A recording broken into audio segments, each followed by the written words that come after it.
السلام علیکم، میں ہوں علیم جان اور آپ دیکھ رہے ہیں میرا فیس بک اور یوٹیوب چینل۔ آج کے ولاگ کا آغاز کرتے ہیں۔ ولاگ کے آغاز میں دو تین بہت بڑی انتہائی خبریں ہیں، انتہائی لیٹسٹ اپڈیٹ ہے جو اس وقت میں آپ کے ساتھ رکھنے جا رہا ہوں۔ حمید میر صاحب نے اس حوالے سے بہت بڑا انکشاف کر لیا ہے، اس پر آپ کے ساتھ بات کریں گے کہ حمید میر صاحب نے اس وقت کیا جو نیا ایک پینڈورا باکس کھول دیا ہے، اس پر آگے چل کر تفصیل میں آپ کے ساتھ بات کروں گا۔ بقولی جو حمید میر صاحب ہے، انہوں نے کہا ہے کہ رات کی ٹھیک 9:10 پر ڈی چوک پر کیا ہوتا رہا۔ تقریباً 48 گھنٹے گزر چکے ہیں، ڈی چوک جو سانحہ ڈی چوک ہو چکا ہے، لیکن ابھی تک جو ان کی اطلاعات موصول ہو رہی ہے اور جو اس وقت لاشیں برآمد ہو رہی ہے، اس وقت زخمیوں کی جو تعداد ہے اس وقت آہستہ آہستہ جو بڑھ رہی ہے، بڑے پیمانے پر اس وقت اسلام آباد کی جو ہسپتالی ہے یا جو پنجاب کی دیگر علاقوں کی جو ہسپتالی ہے، اس وقت مریضوں سے بڑی پڑی ہوئی ہے۔ پاکستان تحریک انصاف کی کارکنان سے بڑی پڑی ہوئی ہے، اور اس سے تازہ ترین ایک اور اپڈیٹ بھی اس وقت میں آپ کے ساتھ شیئر کرنے جا رہا ہوں کہ کل رات مطیع اللہ جان صاحب نے جتنی بھی اسلام آباد کے اسپتال ہے یا پنجاب کی جو اسپتال ہے، دیگر مقامات میں جو اسپتال ہے، ان کا دورہ کیا اور باقاعدہ ان کی طرف سے ایک ویڈیو بھی بنایا گیا تھا، تو اس کے بعد ان کو بھی گھر سے اٹھا لیا تھا، ان کو ابھی تک غائب کر رکھا ہوا ہے۔ اس کے پیچھے کیا کہانی ہے اس پہ بھی آگے چل کر تفصیل میں آپ کے ساتھ بات کروں گا کہ مطیع اللہ جان صاحب کو کس نے اغوا کیا، کس کی وجہ سے اغوا ہوا، اس پہ جو ساری کنڈیشن ہے، جو لیٹسٹ اپڈیٹ ہے، ابھی اسی ولاگ میں آپ کے سامنے رکھنے جا رہا ہوں۔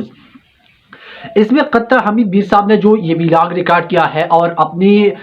تقریباً 48 گھنٹے گزرنے کے بعد جو حمید میر صاحب نے اپنی زبان کو لی ہے، جس طرح سے انہوں نے انکشافات کی ہے، اگر آپ اس کو میں ایک ایک لفظ آپ کے سامنے رکھ دوں گا کہ حمید میر صاحب نے اپنی ایک سٹیٹمنٹ میں انہوں نے کیا کہا تھا، اپنے ایک بیان میں انہوں نے کیا کہا تھا، اور اسی رات ڈی چوک جو سانحہ ڈی چوک ہوا ہے، جنہوں نے پاکستان کی عوام پر شل ماری ہے، جنہوں نے ڈائریکٹ فائر کی ہے، پاکستان تحریک انصاف کی کارکنان کو شہید کیا، زخمی کیا، اس وقت بڑی مقدار میں جو ہے نا، اگر اسلام آباد کی اسپتالی اگر آپ دیکھیں گے، اس وقت حکومت رپورٹ نہیں دے رہی ہے کہ اس وقت بہت بڑی پیمانے پر پاکستان تحریک انصاف کی جو کارکنان ہے یا پاکستان تحریک انصاف کی جو زیادہ تر لوگ اس وقت شہید ہو چکے ہیں اور کافی لوگ اس وقت زخمی ہے، لیکن حکومت اس وقت پاکستان تحریک انصاف کو ڈیٹا نہیں فراہم کر رہی ہے۔ اس وقت حمید میر صاحب نے کہا، جو حمید میر صاحب یہ سب کچھ جو ہو رہا تھا، تو اسی دوران حمید میر صاحب بھی ڈی چوک پر موجود تھا، اور کسی کے کہنے پر حمید میر صاحب کو 48 گھنٹے ان کی زبان بندی کروا دی گئی تھی، اس پر بھی آپ کے ساتھ بات کریں گے۔ حمید میر صاحب نے کیا دیکھا، کیا کچھ وہاں پر ہوتا رہا، اور ان سب کے اندر جو سب سے اہم مسئلہ ہے، ان سب سے اہم مین جو اس وقت جو خبریں پھیلائی جا رہی ہے کہ پاکستان تحریک انصاف کی لیڈرشپ وہاں سے کیوں غائب ہو گئی، وہاں پر پاکستان تحریک انصاف کی جو لیڈرشپ ہے، پاکستان تحریک انصاف کو جو کارکنان ہے وہاں پر کیوں چھوڑا، وہاں سے وہ رائے فرار کیوں اختیار کر لی۔ اگر آپ اس طرح کی سچویشن کو کنٹرول نہیں کر سکتے ہیں اور اپنی جو آپ کی پارٹی کی جو کارکنان ہے، اگر وہاں پر لا کر کڑے کر دیتے ہیں، وہاں پر جو مکمل ڈیٹیل ہے اس وقت اگر آپ دیکھیں گے، آہستہ آہستہ جو سب کچھ جو چیزیں ہیں وقت گزرنے کے ساتھ ساتھ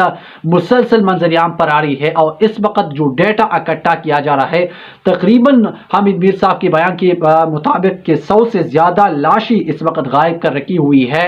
اور سینکڑوں کی تعداد میں اس وقت بے گناہ جو اس وقت زخمی ہو چکے ہیں، اور سینکڑوں کی تعداد میں اس وقت پاکستان تحریک انصاف کی کارکنان کو گرفتار کر لیا ہے، جن میں خیبر پختونخوا کی بڑی مقدار میں کارکنان موجود ہے، گلگت بلتستان سے، بلوچستان سے۔ یہ جو اس وقت ڈیٹا اکٹھا کیا جا رہا ہے، اور پاکستان تحریک انصاف کی طرف سے ان کو اکٹھا جو ہے نا ڈیٹا نہیں فراہم کیا جا رہا ہے کہ اس وقت ان کی کارکنان کے ساتھ کیا کیا گیا ہے، اور کتنی جو لاشیں ہے اس وقت اسپتال میں جو ہے نا بری پڑی ہوئی ہے۔ اس وقت ویڈیو جو ہے نا سوشل میڈیا پر وائرل ہوتی جا رہی ہے، اور حمید میر صاحب کو بیان انہوں نے کہا کہ میں اس بات کا اسی چیز کے حوالے سے میں گواہ ہوں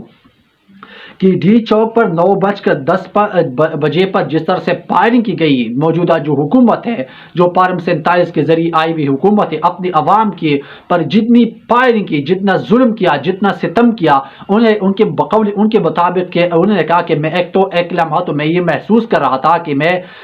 جو ہے نا یا تو فلسطین میں موجود ہوں یا غزہ میں موجود ہوں، اس طرح کی سچویشن جو ہے نا کریٹ کر لیا تھا اسی رات۔ اور انہوں نے کہا کہ میں ایک لمحے کے لیے یہ سوچ رہا تھا کہ یہ پاکستان نہیں بلکہ اسرائیل ہے اور فلسطین پر ظلم کر رہا ہے۔ جس طرح سے پاکستان تحریک انصاف کے کارکنان اپنی عوام کو اتنی گولی ماری گئی، ڈائریکٹ فائر کیا، اتنی بڑی مقدار پر زخمی کیا لوگوں کو، لیکن حامد میر صاحب نے کہا کہ مجھے یہ بتایا گیا تھا کہ آپ نے زبان نہیں کھولنی ہے، اگر آپ نے زبان کھول لی تو پھر خیر نہیں ہوگی۔ اسی رات حامد میر کو کس نے دھمکی دی گئی تھی، اگر تم نے اصل حقیقت عوام کو بتائی تو تجھے بھی زندہ نہیں چھوڑیں گے۔ یہ جو ہے نا ڈائریکٹ اسٹیٹمنٹ دیا تھا حامد میر صاحب کو۔ حامد میر صاحب اسی حوالے سے بہت اچھی طریقے سے جانتے ہیں کہ یہ جو دھمکی حامد میر صاحب کو دیا تھا، کس کی طرف سے دیا تھا اور کس نے دیا تھا، یہ حامد میر صاحب خود جانتے ہیں۔ لیکن جو مطیع اللہ جان صاحب کے ساتھ کل رات کیا، ان کو غائب کر لیا، اس کی اصل مین وجہ کیا ہے؟ ایک تو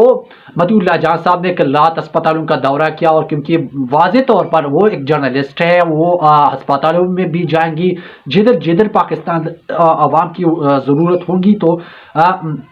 جو زیادہ تر سوشل میڈیا کے ایکٹیوسٹ ہیں وہاں پر پہنچیں گے۔ مطیع اللہ جان صاحب نے اسی حوالے سے کوریج کر رہا تھا، لیکن مین مسئلہ یہ کہ جو رینجر کی جوان شہید ہو گئی تھی تو اس کو پاکستان تحریک انصاف کے جو ورکر ہے یا کارکنان ہے یا پاکستان تحریک انصاف کی لیڈرشپ ہے اس سے جوڑا جا رہا تھا، تو وہاں پر موجود مطیع اللہ جان صاحب تھی، انہوں نے ایک ویڈیو ریکارڈ کر لیا تھا، اور باقاعدہ طور پر جو رینجر کی گاڑی بھاگ رہے تھے تو اس سے 2-3-4 جو رینجر ہے وہاں سے گر گئے تھے، اور ان کی جو شہادت ہوئی تھی، ان کی جو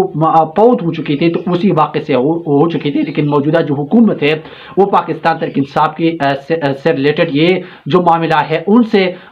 جو یہ جو اصل میں معاملہ ہے وہ پاکستان تحریک انصاف سے جوڑنا چاہتا تھا، لیکن مطیع اللہ جان صاحب نے اسی حوالے سے ویڈیو ریکارڈ کر لیا تھا اور ان کو سوشل میڈیا پر اپلوڈ کر دیا تھا، تو اسی حوالے سے مطیع اللہ جان صاحب کو آج اغوا کر لیا ہے، اور ان کے بیٹے کے ایک جو اس وقت اگر آپ دیکھیں گے ایکس پر ایک ویڈیو اس وقت جو سٹیٹمنٹ دیا تھا، ایک